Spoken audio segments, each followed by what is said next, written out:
Hello, and welcome to Skyrim Lore to sleep to.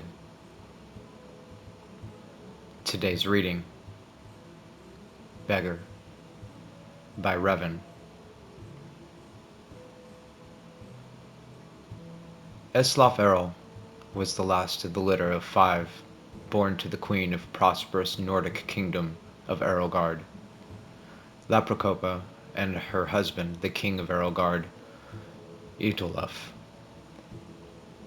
During pregnancy, the queen had been more than twice as wide as she was tall, and the act of delivery took 3 months and 6 days after it had begun.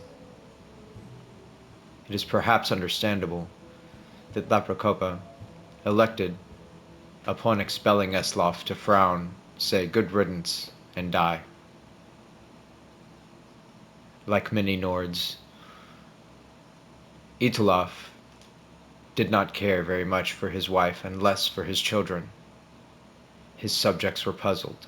Therefore, when he announced that he would follow the ancient tradition of his people of Atmora of following his beloved spouse to the grave, they had not thought they were particularly in love, nor were they aware that such a tradition existed.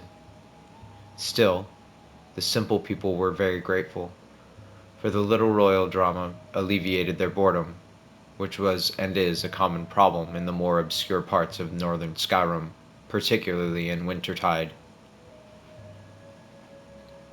He gathered his household staff, and his 5 fat, bawling little heirs in front of him, and divided his estate.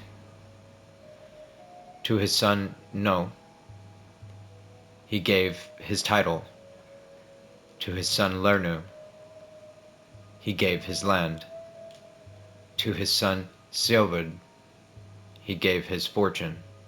To his daughter Lakefrita he gave his army. Tulaf's advisors had suggested he keep the inheritance together for the good of the kingdom, but Tulaf did not particularly care for his advisors, or the kingdom for that matter. Upon making his announcement, he drew his dagger across his throat. One of the nurses, who was rather shy, finally decided to speak as the king's life ebbed away. "Your Highness, you forgot your 5th child, little Eslaf." Good Itolaf groaned. It is somewhat hard to concentrate with blood gushing from one's throat after all. The king tried in vain to think of something to bequeath, but there was nothing left. Finally he sputtered, irritably, Eslaf should have taken something then, and died. That a babe but a few days old was expected to demand his rightful inheritance was arguably unfair. But so Eslaf Erol was given his birthright with his father's dying breath. He would have nothing but what he had taken. Since no one else would have him, the shy nurse, whose name was Drozba, took the baby home. It was a decrepit little shack, and over the years that followed it became more and more decrepit. Unable to find work, Drozba sold all of her furnishings to buy food for little Eslaf. By the time he was old enough to walk and talk, she had sold the walls and the roof as well, so they had nothing but a floor to call home. And if you've ever been to Skyrim, you can appreciate that that is scarcely sufficient. Drozba did not tell Eslaf the story of his birth, or that his brothers and sisters were leading quite nice lives with their inheritances, for, as we have said, she was rather shy, and found it difficult to broach the subject. She was so painfully shy, in fact, that whenever he asked any questions about where he came from, Drozba would run away. That was more or less her answer to everything: to flee. In order to communicate with her at all, Eslaf learned how to run almost as soon as he could walk. He couldn't keep up with his adopted mother at first, but in time he learned to go toe-heel if he anticipated a short but fast sprint, and heel-toe if it seemed Drozba was headed for a long-distance marathon flight. He never did get all the answers he needed from her, but Eslaf did learn how to run.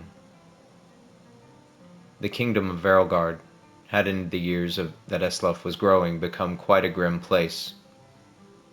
King Nope did not have a treasury, for Siobhan had been given that. He did not have any property for income, for Larnu had been given that. He did not have an army to protect the people, for Lysifitra had been given that. Furthermore, as he was but a child, all decisions of the kingdom went through Nope's rather corrupt council.